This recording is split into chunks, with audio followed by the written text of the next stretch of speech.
Carlos Quintana, secretario general de UPCN, ¿confirmada la reunión de paritaria para el martes con el gobierno de la provincia?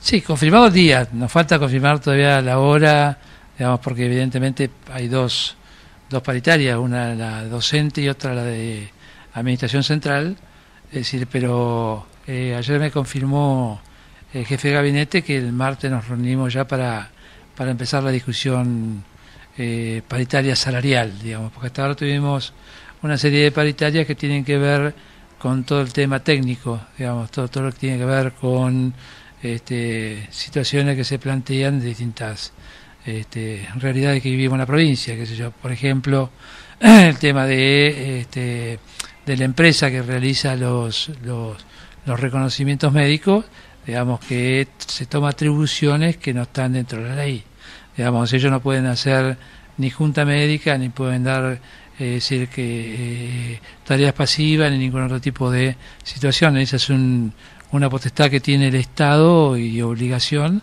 de que lo haga reconocimientos médicos. Entonces, esto lo queríamos dejar plasmado en una reunión paritaria.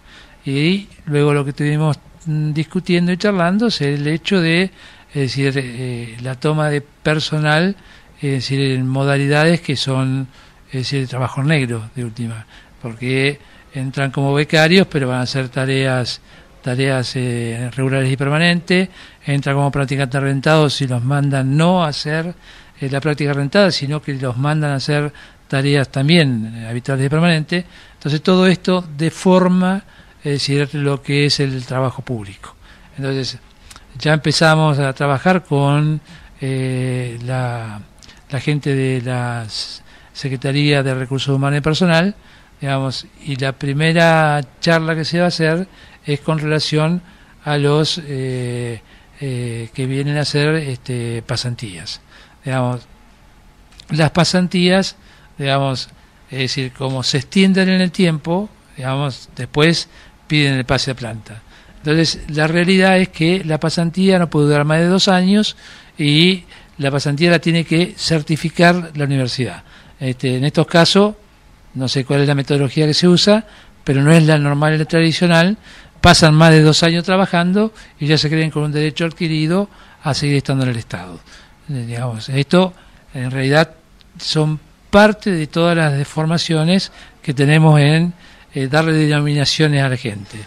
Temporarios significa que aquel trabajador que viene a ser temporario viene a hacerlo por un tiempo determinado y después tiene que cortarse la relación de dependencia. Si el temporario se le renueva la tarea temporaria, es un trabajador permanente. Entonces la designación tiene que salir como trabajador permanente. No puede ser que todos los años estemos discutiendo los pase a planta. Digamos, la ley dice que yo entro como, es decir, transitorio durante 6 meses y a los 6 meses, si el Estado no me dice que yo no estoy apto, es decir, o me da de baja o ya estoy con estabilidad. Entonces, lo que pedimos es que se cumpla con la ley, digamos, y que se termine con estas modalidades que en definitiva, digamos, como no hay vacantes en los planteles básicos, inventamos formas y metodología para hacer entrar más gente.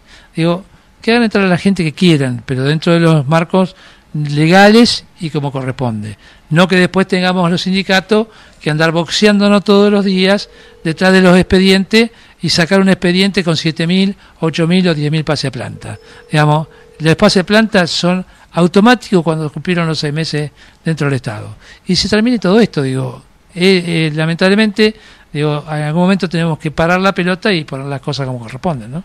Recategorización es un reclamo fuerte que hizo UPCN el año pasado y el gobierno de la provincia de Buenos Aires accede. No, a ver, yo no quiero aclarar esto. Recategorizaciones, estamos convocados ahora para un tema de recategorizaciones que no sabemos ni cómo ni cuándo porque se va a hablar recién a partir de mañana. Nosotros lo que hemos pedido es para el sector de Dirección General de Escuela, los compañeros que son auxiliares, digamos, ayudantes de cocina y cocineros, digamos, una modificación en el nomenclador de cargos. Es decir, en realidad debemos entender que la escuela no es lo mismo, digamos, que todo lo que significa el área y el sector de servicios.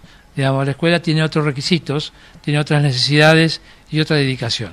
Entonces hemos pedido que los porteros estén en categoría 8, los ayudantes de cocina en categoría 10 y los cocineros en categoría 12. Es decir, a partir del 1 de marzo, es decir, con la designación que tuvieron, van a pasar a esa categoría. Es decir, esto no quiere decir que estamos haciendo la cosa como corresponde, digamos, porque en definitiva hay muchos casos de compañeros que pasaron de porteros a ayudantes de cocina o a cocineros. Entonces, lo que vamos a flexibilizar, y lo pusimos de acuerdo con Dirección General de Escuela, es para que nosotros podamos realizar un censo, digamos, una charla con los compañeros, y todos aquellos que estén prestando otra tarea que no es la de su designación sean reubicados en el lugar que corresponde. Entonces, de esta manera estaríamos, es decir, planteando, es decir, que cada trabajador esté recibiendo y percibiendo la remuneración que le corresponde a su tarea y a su tiempo de dedicación, ¿no? El jefe de gabinete, Jorge Capitanich, acaba de decir por este minuto que el gobierno no descarta hacer una propuesta unilateral a los docentes que se van a reunir mañana. ¿En qué marco llegamos los trabajadores estatales a la paritaria del martes? Y, a ver, creo que históricamente, en los últimos tiempos, la paritaria anual docente es la que marca, digamos, el camino hacia las provincias. Digamos, las provincias todas dependen de la nación. Entonces, si no hay ayuda nacional, nadie puede escaparse de los montos que, digamos, se pongan, es decir, o por decreto o se negocien en una paritaria. Siempre la paritaria nacional ha sido la que ha marcado el techo de las discusiones paritarias. Nosotros lo que podemos hacer es rediscutir en la provincia algunos aspectos particulares que nos permitan, es decir, buscar de alguna manera, en una instancia que es muy particular y muy especial. Yo digo que en este momento nuestra organización ha planteado, es decir, una suma fija y postergar el tema de la discusión paritaria, pero aparentemente, es decir, tanto el gobierno nacional como el gobierno provincial están dispuestos a que se haga la discusión paritaria. Yo digo que nadie tiene un parámetro como para discutir con cifras y con números, y además los que conocemos la situación de la provincia y sabemos que la provincia está en muy bajas condiciones como para hacer el ofrecimiento de recuperación de lo que hemos perdido durante este tiempo, digamos, nuestra intención es apuntar a algo que tiene que ver principalmente con los que menos ganan, digamos, con las categorías inferiores.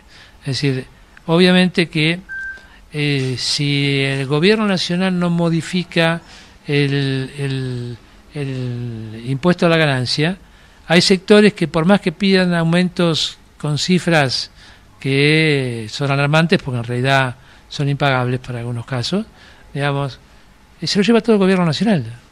Digo, es decir, a todos los que ya están pagando impuestos a la ganancia, digamos, se lo lleva. Y a los que les demos un aumento, digamos, que bajaron de el pago de impuestos a la ganancia el año pasado, digamos, con el aumento que se da este año pueden volver a pagar impuestos a la ganancia. Entonces, en definitiva, termina siendo neutro el aumento porque, es decir, pasan a pagar, es decir, impuesto a la ganancia. Y hay quienes pasan de categoría, digamos, y pagan más ganancias de lo que venían cobrando. Es decir, que es a la inversa. En vez de ganar más plata, ganan menos plata porque el impuesto a la ganancia crece, digamos, y se le cae el salario de bolsillo. Entonces, yo creo que hay un tiempo de reflexión para que podamos hacer bien los números y que no afecte a nadie esto, digamos, porque si vos ganás 19.800 pesos, estás en una categoría. Si pasaste los 20.000 pesos, te vas a otra categoría y duplicás o triplicás el pago de impuesto a la ganancia. Entonces, en vez de pagar 1.800 pesos, pasas a pagar 6.000. Entonces, en vez de recibir un aumento, es decir, vas a tener una reducción salarial, no porque te reduzcan el salario, porque eso sería inconstitucional, sino que vos pagás un impuesto a la ganancia. Entonces,